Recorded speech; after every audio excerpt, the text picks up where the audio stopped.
ఇవాళ ఇన్ని మాట్లాడుతున్న కేటీఆర్ జన్వాడలో నీకున్న ఫామ్ హౌస్ అక్రమ నిర్మాణం కాదా, అది కూలగొట్టాలనా వద్దా నువ్వు చెప్పు. హరీష్ రావు అజీజ్ నగర్లో నీకున్న ఫామ్ హౌస్ అక్రమమా కాదా, దాన్ని కూలగొట్టాలనా వద్దా చెప్పు.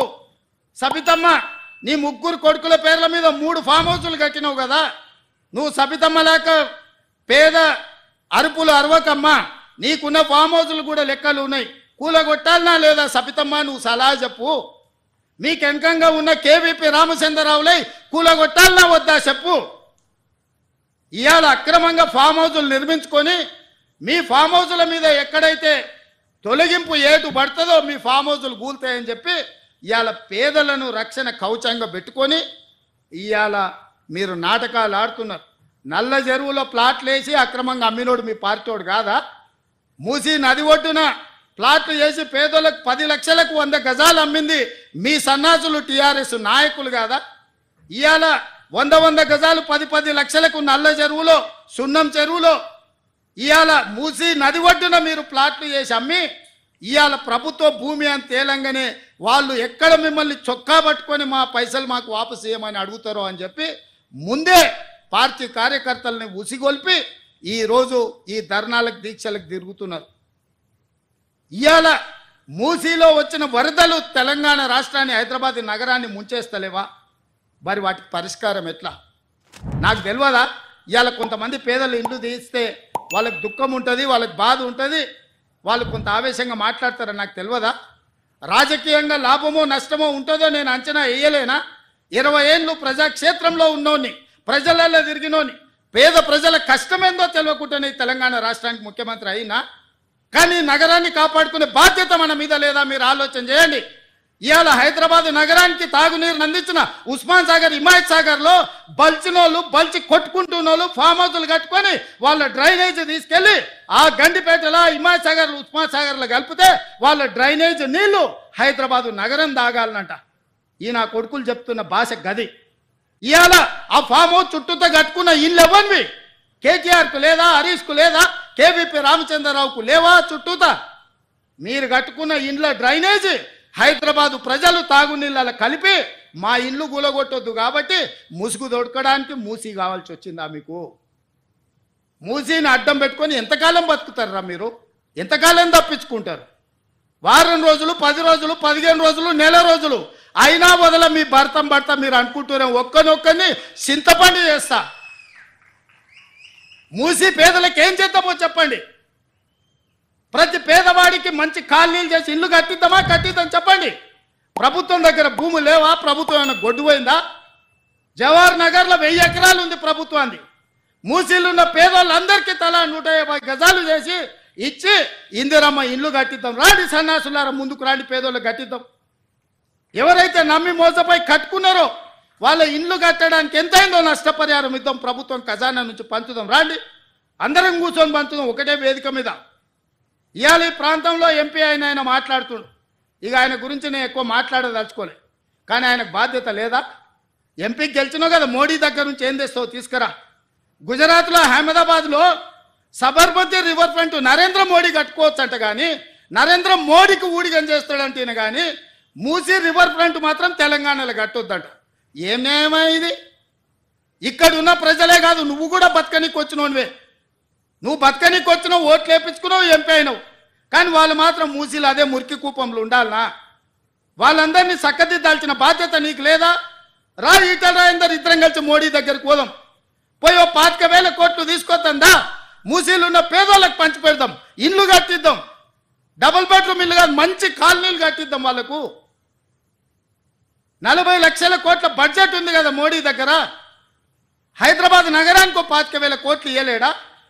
చేబెల్ల మీరే గెలుస్తారు, సికింద్రాబాద్ మీరే గెలుస్తారు, మల్కాజ్గిరి మీరే గెలుస్తారు, మెదక్ మీరే గెలుస్తారు, నగరం చుట్టూతో మొత్తం మీరే గెలిచింది కదా ఈటల రాజేందర్ గారు. మోడీ దగ్గరికి వెళ్ళి ఏం తెద్దామో రా పోదాం. నాకేం బేసిజాలు లేవు. రాజేందర్ గారు రండి సచివాలయానికి, ఏ ప్రతిపాదన తెస్తారో తీసుకురండి. కేటీఆర్ హరీష్ రావు మొదటి రోజు మాట్లాడతారు, తెల్లారా జిరాక్స్ కాపీ తీసుకొని ఈటల రాజేందర్ మాట్లాడతారు. ఏందా ఈ భాగవతం? ఏమనికి అర్థమైతే లేదా? 10 ఏళ్ళు వాళ్ళతో మంత్రుండి నువ్వేం వెలుగబెట్టినావు తెలంగాణ సమాజం గమనిస్తలేదా? గౌరవం పెట్టుకోండి రాజేందర్ గారు. మీరు మిమ్మల్ని గౌరవించాలనే మేము అనుకుంటున్నాం. కానీ మీరు ఆ గౌరవం నిలబెట్టుకునే పరిస్థితి లేదు. మీరు పార్టీ మారినరు, వేరే పార్టీ ఎంపీ అయినరు, కానీ పాత వాసన మాత్రం మీకు పోతలేదు. ఆ గత్తర వాసన అట్లనే మీతో కొడుతుంది, గత్తు వాసన.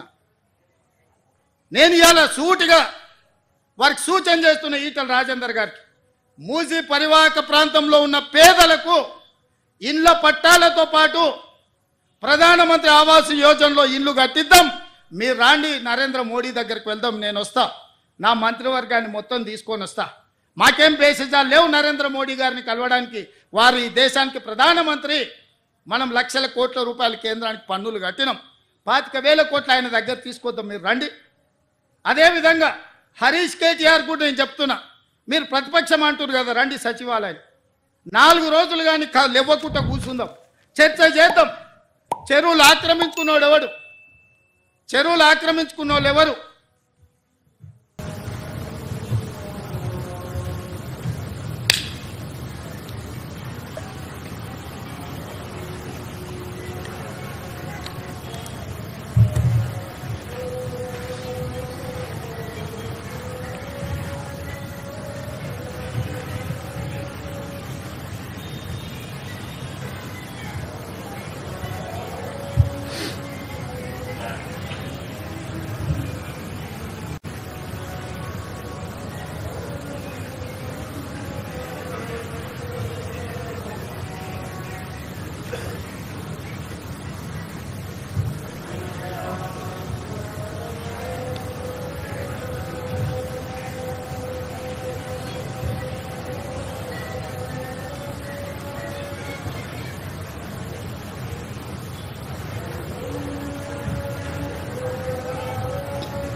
ఈరోజు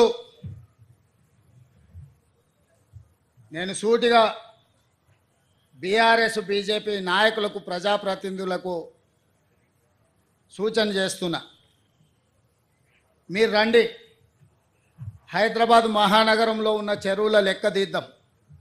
చెరువులలో ఎఫ్టీఎల్లో ఎవరున్నారు, బఫర్ జోన్లో ఎవరున్నారు, నాలాలు ఎవరు ఆక్రమించుకున్నారు, ప్రభుత్వ పార్కులలో అక్రమ నిర్మాణాలు ఎవరు చేసారు, ప్రభుత్వ భూములలో అక్రమంగా వెంచర్లు ఎవరు వేసిండ్రు, ప్రైవేటు భూముల్లో అనుమతులు లేకుండా ఎవరు కట్టిండ్రు, ఇవన్నీ ఒక కోణం.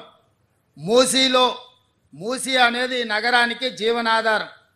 ఆనాడు 1908లో వచ్చిన వరదలలో వేలాది మంది చచ్చిపోతే నిజాం నవాబు ఉస్మాన్ సాగర్, హిమాయత్ సాగర్ను, అనంతగిరి కొండల్లో నుంచి వచ్చే నీళ్లను నియంత్రించి ఈ ప్రాజెక్టులు కట్టి హైదరాబాద్ నగరానికి తాగునీటి సమస్యను తీర్చడానికి ప్రయత్నం చేసిండు.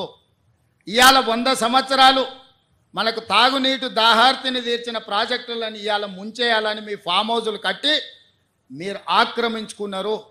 ఇవే కాకుండా వందలాది గొలుసుకట్టు చెరువులను హైదరాబాద్ నగరంలో ఆక్రమించుకున్నారు. ఇవాళ ఆ చెరువులను మనుషులు కొంతమంది దురాశపరులు ఆక్రమించుకోవడంతో చెరువులో ఉండాల్సిన నీళ్లు వీధుల్లోకి వచ్చి వీధుల్లో నుంచి మన ఇంట్లోకి వస్తున్నాయి. ఇవాళ కొద్దిమంది అక్కడ నిర్మాణాలు చేసుకోవడం వల్ల వేలాది కాలనీలలో ఉండే లక్షలాది కుటుంబాలు ఇవాళ నీట మునుగుతున్నాయి. దీనికి ఒక పరిష్కారాన్ని చూపించాలి, ఎవరో ఒకరు నడుము బిగించాలి. ప్రతి వారు చూసి నాకెందుకులే అని వదిలేస్తే ఈ నగరం మునిగిపోతుంది. చూస్తుంటే చెరువులు మూసుకుపోయినాయి, నాలాలు మూసుకుపోయినాయి, ఇంకా కొంతకాలం చూస్తే మూసి కూడా మూసుకుపోతుంది. ఇవన్నీ మూసుకుపోయినాక వర్షాలు వరదలు వచ్చినప్పుడు ఆ నీళ్లు వచ్చేది మన ఇళ్లలోకే. ఆ రోజు మనల్ని కాపాడడానికి అయ్యో పాపం అనడానికి కూడా ఎవడు మనిషి మిగలడు.